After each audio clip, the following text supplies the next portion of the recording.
Before we start, just with it being Salute to Service Night tonight, I want to take a second to thank the troops for everything that the military, for everything that they've done and that they do for all of us, so that we can sit here and enjoy the things that we love and do the things we love.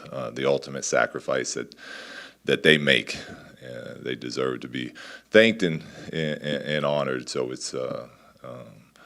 it's nice to be able to be part of that tonight. Katie Hunter, Kings TV. What's the game plan going forward in terms of kind of who replaces De'Aaron in that starting lineup and how it could affect kind of the rotation with the bench kind of moving forward? We'll start Corey in there. Game plan stays the same as far as what we work on every day. We have a big picture plan, and we know how we want to get there. So that stays the same.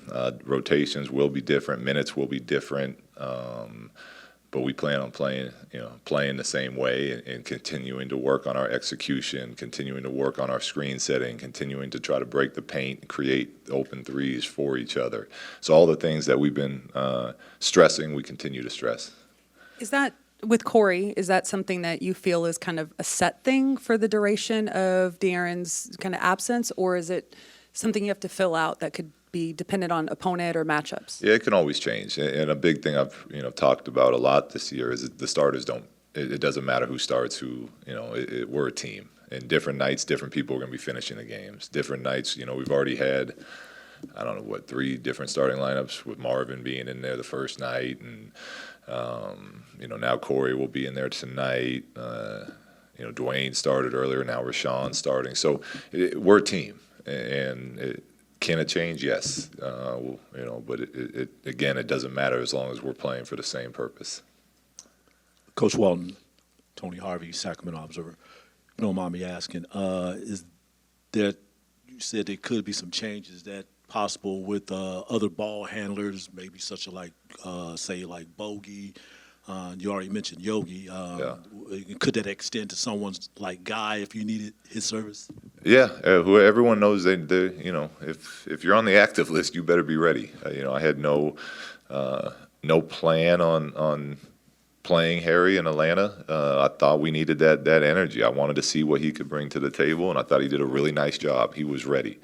I think Yogi's proven, and you guys probably know better than me that have seen him for longer than me, that every time he's called on, he's ready. And I see it in practice every day, the way he works, the way he stays after.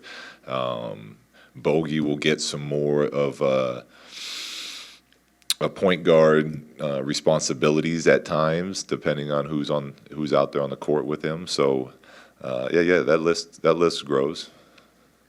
Luke, Sean Cunningham, ABC 10. Can you just, since it's the first time talking to you, can you just kind of give us a little description of just what happened with De'Aaron yesterday after practice and how that kind of came to be? Yeah, I personally, I didn't think it was that bad when it happened. I saw him go off the court, but it was, we were doing a half-court drill, and it was, I thought it was just a normal tweak of an ankle. We kept going, and it was near the end of practice anyway, so I didn't find out till later in the day that it was, as serious as it is, but it's ankle sprain. It happens a lot in the NBA, and it's unfortunate that it is as severe as it is. But it's it's part of the game. Marshall Harris, CBS 13, Sacramento. Coach, can you just talk a little bit about the process when you say Corey will get the start tonight? And I know you're kind of rotating minutes and everything else. Was it just an instantaneous decision to go with him, and no, how you came to that? I flipped a coin. No. Listen, Corey's one of the main reasons we brought him in was because of who he is as a player, as a leader. He's been to the playoffs every year of his career, won a championship. So, I think it helps stabilize the group that's losing one of its best players for a while. I think what he's been through it all in this league. He's a very solid defender. He knows how to run a team. So a lot of these decisions went into play with going with Corey, but we feel very confident with him being in our starting lineup. You talked a little bit about Marvin Bagley when he found out the news that he wasn't necessarily down. What was the De'Aaron Fox reaction when you talked to him, finding out how long he was going to be out? I mean, he wants to play. The good thing is he knows it's like, all right, look, this is where we're at, and he's excited to. Maybe excited isn't the word, but he knows he needs to attack this rehab, stay active, stay involved in what we're doing, continue to lead, even though he's not on the court. He wants to play. He knows what it is, and he's fine. Luke Jason Anderson, Sacramento B. Can you elaborate a little more on how the injury occurred? Did he step on someone's foot? Was he stepped on?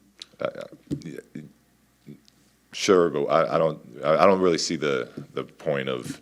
I mean, he sprained his ankle, and the trainers looked at film. The details of it doesn't.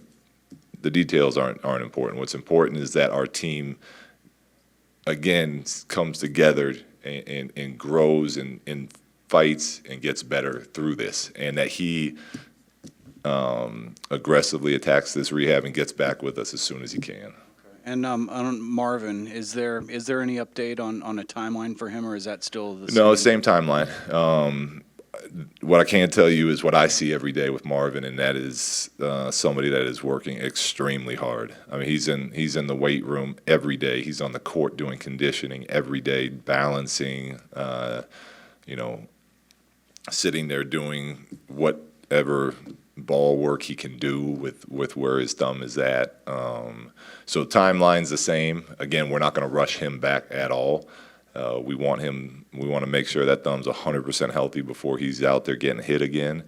But he's doing everything in his power to be as ready as possible for when he gets cleared to play. I should have asked too, is there a possibility of a G League guy, somebody coming in to fill in and get minutes? We're talking about all those things right now. JJ will be active tonight. But as of now, no, we're staying with what we have. I know it obviously begins tonight, but just to follow up with, I mean, you already stomached the loss of Bagley, now Fox. What's the kind of the confidence level that you have in these guys kind of facing that adversity going forward? Yeah, I'm very confident with our group, and this is not what you want. You want your team to stay healthy and continue to grow together, but this is where mental toughness gets built. This is where you're battle tested. Do you fold? Do we fold as a group? We started the season 0-5. Do we give in, or do we come together and get better for it and become mentally stronger due to it? And this is another opportunity. We lost Marvin. We're not going to sit around and mope. We understand that this is the NBA. We got to find a way. So I think we have a great group of players, guys that love to compete, and we're going to, although we will miss him very much, we're going to continue to get better and continue to grow as a group. Marshall Harris, CBS 13. Dwayne Dedman listed as probable. Is he good to go tonight? Yeah, he's going to play tonight, yes.